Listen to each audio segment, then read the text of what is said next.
in order to enable the House to move and pass a resolution on the recent developments in India-Pakistan relations.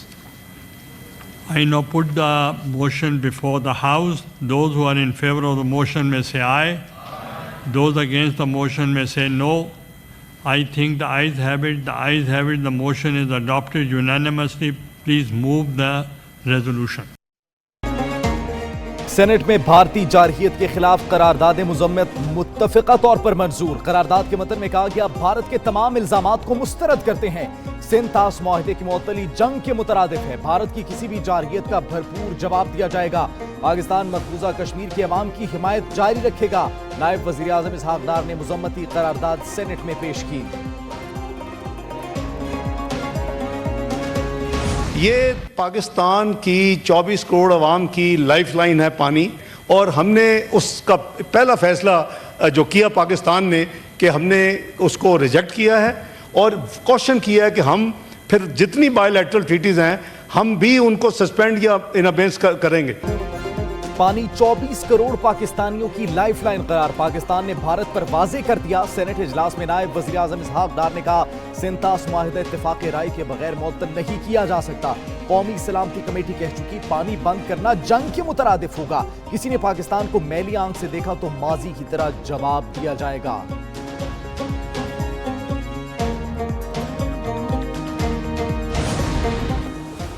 کسی بھی جارحیت کا بھرپور جواب دیا جائے گا۔ نائب وزیر اعظم اسحاق ڈار کے سعودی اور ایرانی وزرائے خارجہ سے ٹیلی فونک رابطے۔ ترجمان دفتر خارجہ کے مطابق فریقین کے درمیان علاقائی صورتحال پر تبادلہ خیال کیا گیا۔ اسحاق ڈار نے بھارتی یک طرفہ اقدامات پر قومی سلامتی کمیٹی کے فیصلوں سے بھی آگاہ کیا۔ اسحاق ڈار نے بھارت کے بے بنیاد الزامات کو مسترد کر دیا۔ نائب وزیر اعظم کا پاک بھارت تعلقات کی نگرانی کے لیے وزارت خارجہ میں قائم آپریشن روم کا بھی دورہ۔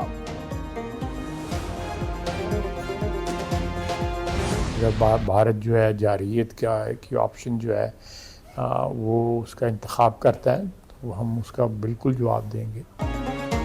پاکستان بھارت کے مقابلے کے لیے 200% تیار ہے۔ وزیر دفاع کا بھارت کو کسی بھی ایڈونچر سے باز رہنے کا مشورہ۔ خواجہ آصف کہتے ہیں لائن آف کنٹرول پر صورتحال کشیدہ، بھارتی جارحیت کا بھرپور جواب دیں گے۔ بھارت کے پاس پاکستان کے ملوث ہونے کا کوئی ثبوت نہیں۔ بھارتی میڈیا پر بالی ووڈ کا بہت زیادہ اثر ہے۔ بھارت کا پاکستان کے شہروں میں دہشت گردی کا منصوبہ ہے۔ انوسینٹ ٹورسٹ اپنی جانوں سے ہاتھ دھو بیٹھے، ہم اس کو بڑے اسٹرانگلی کنڈیم کرتے ہیں۔ 7.5 لاکھ کی فوج کی موجودگی میں پہلگام واقعہ ہونا سوالیہ نشان ہے۔ سینٹ اجلاس میں اپوزیشن لیڈر شبلی فراز کا اظہار خیال، بولے بھارت اپنے مذموم عزائم میں کبھی کامیاب نہیں ہو سکتا۔ شیریں رحمان نے کہا پاکستان میں دہشت گردی میں بھارت ملوث ہے۔ ایمل ولی خان بولے بھارت نے شرمناک حرکت کی، ڈرامے کی مذمت کرتے ہیں۔ پہلگام فالز فلیگ واقعے کے بعد بھارتی فضائیہ بھی بوکھلاہٹ کا شکار۔ بھارتی فضائیہ اپنے ہی عوام کی دشمن بن گئی۔ بھارتی لڑاکا طیارے نے اپنی ہی آبادی پر بم گرا دیا۔ واقعہ بھارتی ریاست مدھیہ پردیش کے علاقے شیو پوری میں پیش آیا۔ بم گرنے سے آبادی اور املاک کو شدید نقصان پہنچا۔ غزہ کے قاتل اور گجرات کے قاتل کا گٹھ جوڑ بے نقاب۔ اسرائیل کا مودی سرکار کے ساتھ مذموم گٹھ جوڑ منظر عام پر آ گیا۔ پہلگام حملے کے پس پردہ ایجنڈا واضح طور پر بھارتی جنگی جنون کو مزید بڑھانا تھا۔ مصدقہ اطلاعات کے مطابق 15 سے 20 اسرائیلی اہلکار مقبوضہ جموں و کشمیر میں موجود۔ اسرائیلی اہلکار تکنیکی ساز و سامان سے لیس ہیں۔ پاکستان کے خلاف مذموم مہم جوئی کی سہولت کاری ہے۔ پاکستان ہائی کمیشن لندن کے بعد بھارتی انتہا پسند ہندوؤں کا احتجاجی ڈرامہ، برٹش پاکستانیوں کی طرف سے بھرپور قوت کا جوابی مظاہرہ۔ انتہا پسند ہندوؤں کے احتجاج کو زمیں بوس کر دیا گیا۔ ملی نغموں اور قومی ترانوں کی گونج سے بھرپور ملی یگانگت کا مظاہرہ۔ پاکستان، افواج پاکستان اور پاکستانی عوام سے برٹش پاکستانیوں کا بھرپور اظہار یکجہتی۔ بھارتی ہندو انتہا پسند مظاہرین کو ابھی نندن کی پسندیدہ پاکستانی چائے سے جواب دیا گیا۔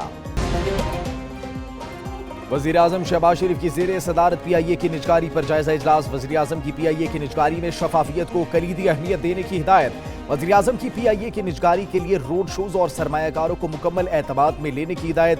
وزیر اعظم شہباز شریف کا کہنا ہے پی آئی اے سمیت تمام سرکاری کمپنیوں کی نجکاری ٹیلی ویژن پر نشر کی جائے۔